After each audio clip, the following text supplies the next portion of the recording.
The best way of getting close to Cordoba's history is to take a guided tour with an expert. We did, making a 4-hour tour starting in the Jewish quarter and taking in key sites such as the Old Synagogue, the Arab Baths and the Alcazar. A good guide makes a tour, and we were fortunate to have Ricardo, one of the team at Cordoba A Pie. My name is Ricardo and I'm born here and I live all my life in other countries, 1 year in Canada, 3 years in Brazil in North, and after 14 years in France, in Toulouse, and I'm here since 6 years, like working since 5 months like a guy. Whilst we stopped at the Cardinal Salazar Hospital, Ricardo set the historical scene for us, emphasised the cultural importance of the Caliphate established in the 10th century.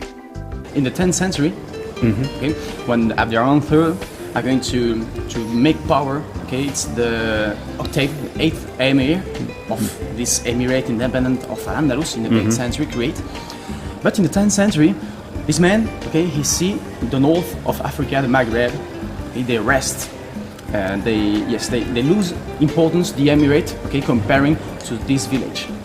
So, okay, to create more power, they are going to create and proclaim himself the first caliph. They're going to create a caliphate of this family, Umayyad family. And this moment is very important because the 3 cultures are going to live together inside a same government called Al-Andalus. Abderrahman III and this man, the first caliph, they are going to create that, and it's very important because it's a gold period of Cordoba. And the 3 cultures are which cultures? These cultures were the Jews, the Christians and the Muslims. We then started our tour by going into the chapel of St. Bartholomew, dating back to 1399, one of the best examples of the Mudahar style, combining the materials and art forms of both Christian and Muslim cultures.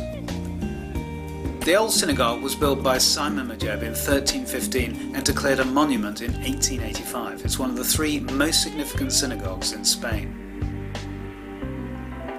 A statue of Maimonides pays respect to the revered 12th century rabbi, physician and philosopher whose reputation spread as far as Iraq. We then turn to the souk, where handicrafts are made and sold, and whose courtyard is set as one of the famous patios of the city.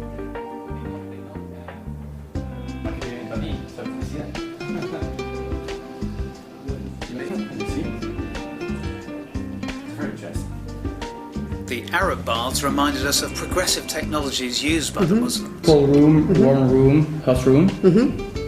We have a bronze boiler here, okay, lattice work, okay, to create vapor, to give vapor in the rooms, okay. Just underground, you see an hypocaust, okay, to give water and maintain the temperature, the hot temperature, and what they wanted to create. Okay, and here, a chimney, okay, of the furnace, yes.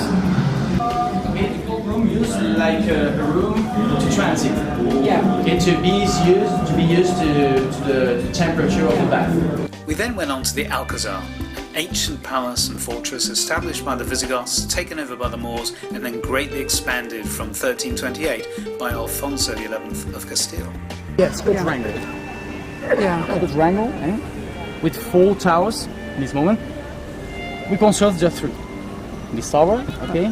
Yes, northwest, northeast, southwest, and we lose the southeast. The Inquisition Tower houses a series of Roman mosaics.